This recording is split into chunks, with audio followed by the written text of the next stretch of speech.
오늘 이 기도의 자리에 나오신 성도님들 사랑하고 축복합니다. 우리 사도신경 하심으로 신앙 고백하겠습니다. 전능하사 천지를 만드신 하나님 아버지를 내가 믿사오며 그 외아들 우리 주 예수 그리스도를 믿사오니 이는 성령으로 잉태하사 동정녀 마리아에게 나시고 본디오 빌라도에게 고난을 받으사 십자가에 못 박혀 죽으시고 장사한 지 사흘 만에 죽은 자 가운데서 다시 살아나시며 하늘에 오르사 전능하신 하나님 우편에 앉아 계시다가 저리로서 산 자와 죽은 자를 심판하러 오시리라.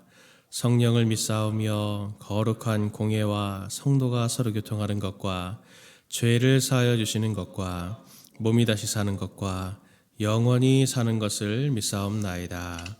아멘. 우리 찬송 484장 찬송하겠습니다.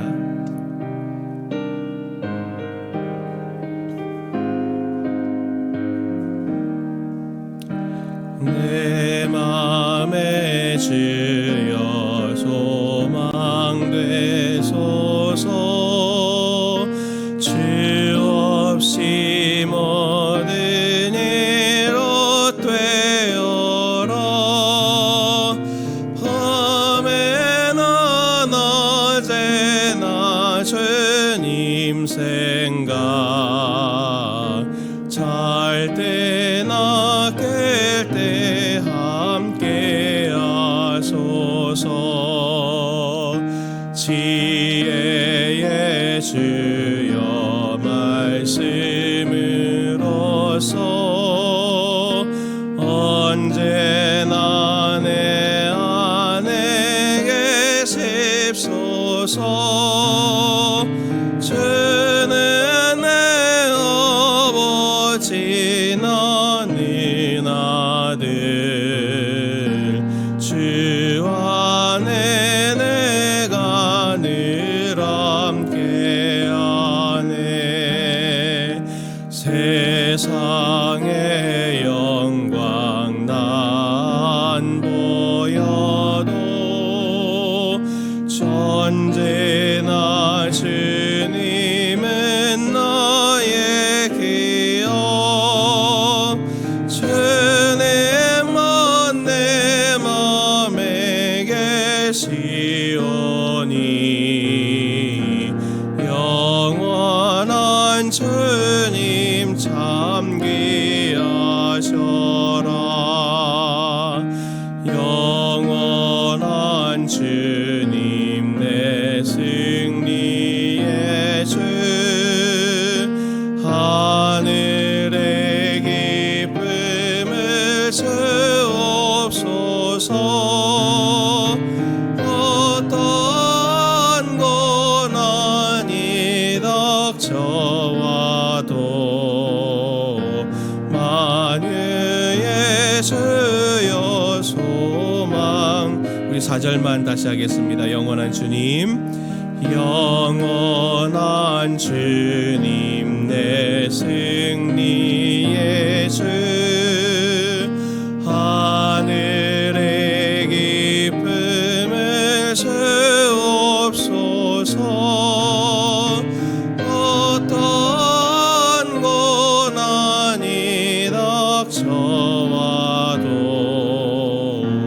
만유의 주여 소망되소서.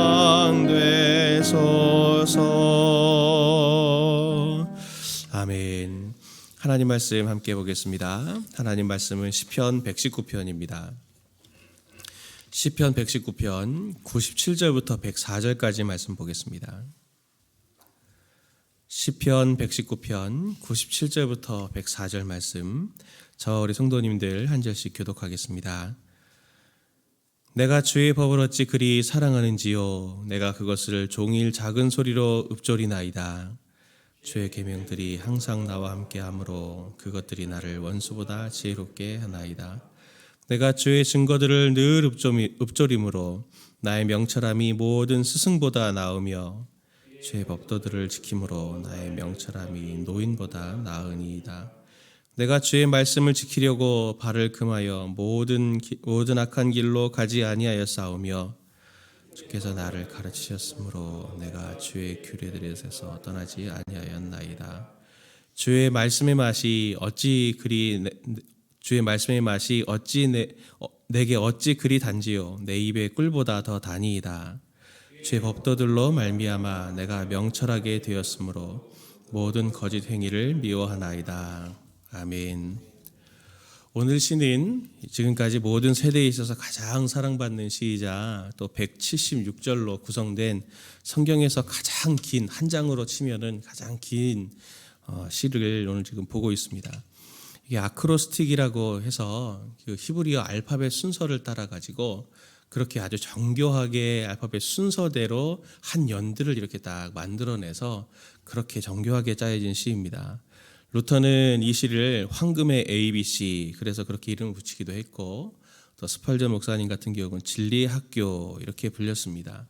또 토라의 선물이다 또 이렇게 불리기도 하는 이 시는 하나님의 말씀, 그것을 율법, 증거, 법도, 율례, 계명, 판단, 말씀 이렇게 7가지로 단어를 사용해 가지고 자꾸 이렇게 교차해서 사용하면서 하나님의 말씀이 완전하고 또 하나님의 말씀이 우리의 삶에 실질적인 도움이 되고 또 그것이 어떠한 것으로 우리에게 지혜가 되는지를 이렇게 다양한 삶의 상황들을 통해서 찬송합니다. 그래서 오늘 이 긴 시에서 노래하고 있는 것들 중에 좀 몇 가지만 저희가 좀 묵상해 봤으면 좋겠는데, 첫 번째는 하나님의 성품에 대해서 먼저 이야기합니다. 하나님의 율법, 말씀은 하나님의 성품을 표현한다라고 하는 것을 말해주고 있거든요. 크게 이 시는 하나님의 속성 중에서 2가지를 노래합니다. 2가지를 노래하는데 첫 번째가 뭐냐면 하나님의 인자하심입니다. 시편 119편 124절 그리고 149절 말씀 보면 이렇게 말합니다. 주의 인자하심대로 주의 종에게 행하사 내게 주의 율례들을 가르치소서. 주의 인자하심을 따라 내 소리를 들으소서. 여호와여 주의 규례들을 따라 나를 살리소서. 이렇게 말합니다. 여기에 인자하심이라고 말할 때 인자하심은 헤세드라는 단어입니다. 우리가 여러 번 또 이 말씀 묵상해 봤는데 하나님의 열정이 가득 담긴 단어입니다. 상대의 조건을 따지지 않고 보지 않고 일방적으로 하나님께서 베푸시는 그 열정적인 사랑, 그것이 바로 이 헤세드의 가장 중요한 특징 중에 하나입니다.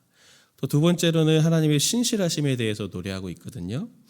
89절 91절 말씀을 보면 이렇게 말합니다. 여호와여 주의 말씀은 영원히 하늘에 굳게 섰사오며 주의 성실하심은 대대에 이르나이다. 주께서 땅을 세우셨으므로 땅이 항상 있사오니 천지가 주의 규례들대로 오늘까지 있음은 만물이 주의 종이 된 까닭이니이다 하면서 하나님의 신실하심, 하나님의 성실하심을 노래합니다. 여기에 신실하심이라고 하는 단어는 에무나라고 하는 단어로서 이게 변화되지 않는다, 바뀌지 않는다, 안정감에 초점을 맞춘 단어입니다. 그러니 하나님의 말씀이 하나님의 여러 성품들 중에서도 가장 보여주고 싶은 것이 2가지인데, 하나님이 열정적으로 우리를 폭넓게 사랑하신다, 무한정으로, 무제한으로, 무조건적으로 하나님 사랑하신다라고 하는 그 한 가지와 변함이 없으시다, 항상 하나님은 한결같으시다, 그 2가지를 우리에게 설명해주고 있습니다. 그러면서 이 시에서 하나님의 성품만 말해주고 있는 것은 아니거든요. 무엇에 대해서 말하냐면 우리의 반응에 대한 것들을 지금 시편이 저자가 자기의 이야기를 빌어서 이야기합니다. 3가지 반응이 나오는데 하나는 뭐냐면 겸손함으로 하나님 앞에 나아간다라고 하는 것입니다. 5절부터 7절 말씀 보니까 내 길을 굳게 정하사 주의 율례를 지키게 하소서. 내가 주의 모든 계명에 주의할 때에는 부끄럽지 아니하리이다.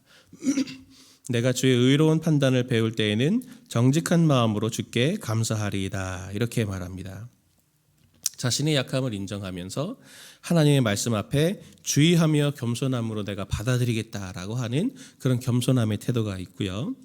2번째로는 갈망과 신뢰가 있습니다. 하나님의 말씀에 대한 101절 말씀 보니까 내가 주의 말씀을 지키려고 발을 금하여 모든 악한 길로 가지 아니하였사오며 주께서 나를 가르치셨으므로 내가 주의 규례들에서 떠나지 아니하였나이다. 주의 말씀의 맛이 내게 어찌 그리 단지요 내 입의 꿀보다 더 다니이다 하면서 176절도 보니까 이른 양같이 내가 방황하오니 주의 종을 찾으소서. 내가 주의 계명들을 잊지 아니함이니이다 하면서 하나님을 말씀의 꿀로 이렇게 비유하면서 또 하나님을 계속 내가 갈망하고 기다립니다. 이른 양같이 내가 방황하니 주님 나를 찾아주십시오라고 하면서 하나님께 의지하는 갈망과 그분에 대한 신뢰를 표현하고 있습니다. 마지막 세 번째로는 하나님께 대한 의존이 있거든요. 114절 말씀 보니까 이렇게 말합니다. 주는 나의 은신처요 나의 방패시라 내가 주의 말씀을 바라나이다. 이 시편은 결국 하나님의 성품을 은혜로 베풀어 주시고 그리고 그것을 변하지 않는다, 변하지 않게 우리에게 다가오시는 분이다라고 하는 것을 다양한 삶의 상황들을 가지고 이야기합니다. 그래서 오늘 본문을 대하면서 우리가 우리의 삶에 좀 적용해 볼 부분을 제가 한 두 가지로 묵상해 보면 우리가 정말 하나님께 대해서 묵상을 깊이 하는가라고 하는 지점들, 이것을 먼저 우리가 좀 생각해 봤으면 좋겠습니다. 우리의 의지가 늘 보잘것이 없고 하나님 앞에 굳건한 마음을 갖는다 할지라도 늘 상황 앞에서는 이렇게 저렇게 흔들리는 것이 저희들의 연약함입니다. 우리가 하나님께 늘 회개할 수 있는 이유가 무엇입니까? 늘 우리가 죄를 지으면서도 하나님 앞에 다시 나아가서 하나님 제 죄를 용서해 주시고 저를 성숙시켜 주십시오, 저를 성장시켜 주십시오 구하고 또 하나님 제게 자격이 없지만 이 은혜를 하나님 저에게 베풀어 주셔서 저를 이 상황으로부터 건져 주십시오 이렇게 말할 수 있는 근거가 어디 있습니까? 바로 하나님의 변함없는 사랑. 우리가 계속 변하더라도 나는 변하지 않는다. 그리고 내 사랑은 끊임없이 너에게 지금 향해 있다라고 하는 이 하나님의 속성 때문에 우리가 늘 연약하고 늘 넘어져도 다시 하나님께 나아가고 다시 하나님께 나아갈 수 있는 이유가 바로 이것 때문입니다. 시편 저자가 많은 하나님의 완전하심도 있을 것이고 또 하나님의 섬세하심도 있을 것이고 창조의 능력도 있을 것이고 여러 가지 능력들이 있겠지만 그 중에서 딱 두 가지를 꼽아서 하나님의 변함없는 사랑 그리고 변하지 않으신다, 그분은 안정감이 있으시다라고 하는 것들을 말해주는 이유가 무엇이 있겠습니까? 하나님은 자꾸 우리에게 말씀하시는 거거든요. 나를 묵상해라. 나를. 상황을 자꾸 묵상하지 말고 나를 묵상해라. 너 자신을 자꾸 묵상하지 말고 나 자신을, 하나님을 묵상해라 라고 말하고 있는 것입니다. 우리가 하나님을 묵상해야 하는 이유가 있습니다. 왜냐하면 하나님에 대해서 잘 모릅니다. 사실은. 오늘 시편 119편이 삶의 다양한 상황들 속에서 그것도 176절이나 읽는 것도 너무 힘든 이 176절이나 이것을 통해서 하나님을 노래하는 것은 그 시편 저자가 내 삶을 이렇게 쭉 경험해 보니, 하나님의 말씀을 경험해 보니 하나님은 내 삶의 모든 부분에서 나를 도우실 수 있는 분이고 힘이 되시는 분이고 그분 외에는 나에게 소망이 없었습니다 라고 하는 것을 경험한 것이 있었기 때문에 이야기하는 것입니다. 그래서 경험이 중요한 것입니다. 경험을 통해서 하나님을 깊이 알아가게 되고 하나님을 그렇게 알아가는 것이 하나님과의 관계가 끈끈해져서 하나님은 정말 변하지 않는 분이셔, 하나님은 정말 한결같은 사랑으로 나를 사랑해 주셨어 라고 하는 것을 노래하게 되고 신뢰로 하나님 앞에 그렇게 끈끈해지게 되는 것이죠. 삶의 다양한 상황들을 가만히 놓고 보면 그것이 하나님을 더 이해하고 하나님을 더 사랑하고 알아가는 통로가 되는 것입니다. 오늘 새벽에 묵상의 지경을 성도님들이 더 넓혀 가셨으면 좋겠습니다. 오늘 삶의 문제들 앞에서 이 문제들만 바라보고 이 문제들만 이렇게 내려다보면서 폭이 좁게 이 문제를 해결해 주십시오라고 하는 그 좁은 시각이 아니라 이 문제들 뒤에서 지금도 일하시는 하나님, 지금 이 문제를 가지고 기도할 수 있는 자격이 없는 나까지도 하나님께 사랑하시는 그 하나님, 그리고 이 문제들을 통해서 하나님이 하나님 자신을 우리에게 더 깊게 알려주시기를 원하시고 또 우리에게 행복을 주시기를 원하시는 하나님의 그 사랑을 더 깊게 이해하는 그러한 시간들이 되었으면 좋겠습니다. 그래서 하나님을 묵상하고 그분이 어떤 분이신지, 어떤 일을 지금 일으키고 계시는지를 묵상할 수 있다면 이 상황들과 함께 하나님도 이해하고 또 우리가 그분을 더 잘 신뢰하게 되면서 우리의 삶 속에 정말 안정감이 더 생기게 될 것을 믿습니다. 두 번째로는 나 자신을 위한 묵상을 좀 우리가 이 시간에 했으면 좋겠습니다. 시편 저자가 하나님에 대해서 이렇게 쭉 하나님의 말씀에 대해서 쭉 이야기하면서 시편 저자가 일관되게 그것에 반응하는 태도가 어떤 것입니까? 그의 감정이 갈망, 감사, 그리고 사모함으로 표현이 됩니다. 더 먹고 싶고, 꿀처럼 한 번 먹어서 끝나는 게 아니고 먹고 싶고 또 먹고 싶고 이런 갈망이 있고, 또 하나님의 말씀이 나를 이렇게 원수보다 지혜롭게 하고 노인보다도 현명하게 한다라고 하면서 이것에 대한 이 사모함과 갈망, 감사가 있고, 그리고 더 하나님께 가까이 나아가서 거기에 머물러 있고 싶은 이 마음들이 표현이 되는데, 하나님 앞에서의 우리의 반응이 사실 이런 것이 아닙니까? 성도님들이 기도의 응답으로 또는 하나님을 만났을 때 성도님들의 마음속에 어떤 감정과 어떠한 생각들이 있었는지를 한번 점검해 보십시오. 뒤돌아 보십시오. 분명히 이런 감사와 사모함과 갈망이 성도님들 가운데도 분명히 있었을 것입니다. 이게 건강한 거죠. 그래서 더더욱 하나님을 갈망하고 감사하고 사모함으로 이 시가 진행되어 가면 갈수록 점점 더 깊어집니다. 1절 2절 말씀에 이렇게 말합니다. 행위가 온전하여 여호와의 율법을 따라 행하는 자들은 복이 있으며 여호와의 증거들을 지키고 전심으로 여호와를 구하는 자는 복이 있도다. 저자는 하나님의 그런 은혜에 대해서, 하나님의 신실함과 또 하나님의 사랑에 대해서 건강한 반응이 그 말씀의 길을 따라 걷는 것이라고 말하면서 그런 사람이 복이 있다라고 오늘 말하고 있습니다. 오늘 우리가 이 새벽에 우리의 삶을 한번 점검해 봤으면 좋겠습니다. 특별히 성도님들의 입술에서 요즘에 고백되는 것이 어떤 것입니까? 성도님들의 입에서 요즘에 자주 이렇게 표현되는 말이나 단어가 무엇이 있습니까? 그것의 감정이 어떤 것입니까? 우리가 오늘 이 하나님 앞에서 갈망과 사모함과 감사로 오늘 우리가 하나님 앞에 나왔습니까? 아니면 우리의 마음이 훨씬 더 이렇게 무겁고 부정적이고 두려움과 염려와 걱정으로 우리가 하나님 앞에 나왔습니까? 그렇다면 그것이 지금 하나님의 은혜를 경험해야 될 지점이 되는 것이죠. 오늘 우리가 하나님을 만나야 될 지점이 바로 내가 두려워하고 근심하고 걱정하는 그 지점이 바로 하나님을 만나야 될 지점이 될 것입니다. 하나님의 은혜를 우리가 깊이 인식할수록 염려는 기대로, 그리고 두려움은 소망으로, 그리고 걱정은 감사로 미리 우리가 그렇게 고백하게 될 것입니다.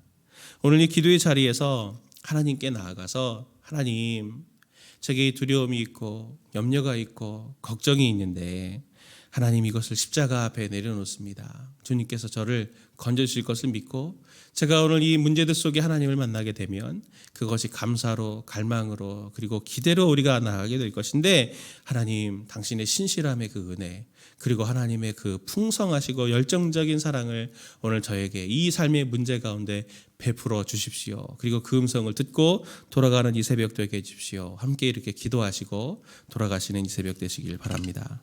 함께 기도하겠습니다. 함께 기도할 때 주님, 제 두려움, 염려, 걱정을 당신의 사랑과 신실함 앞에 내려놓습니다. 내 삶을 말씀으로 다스리시고 또 그 걱정 가운데 은혜를 하나님 덮어주셔서 평강을 허락하여 주옵소서. 함께 기도하시고, 두 번째로 하나님을 더 알아가게 해주십시오. 말씀을 통해서, 말씀이 통과된 내 삶을 통해서 하나님을 더 깊이 경험하여 알아가는 은혜를 허락해 달라고 기도하시고, 또 개인의 기도의 제목들 가지고 기도하시겠습니다. 함께 기도합니다.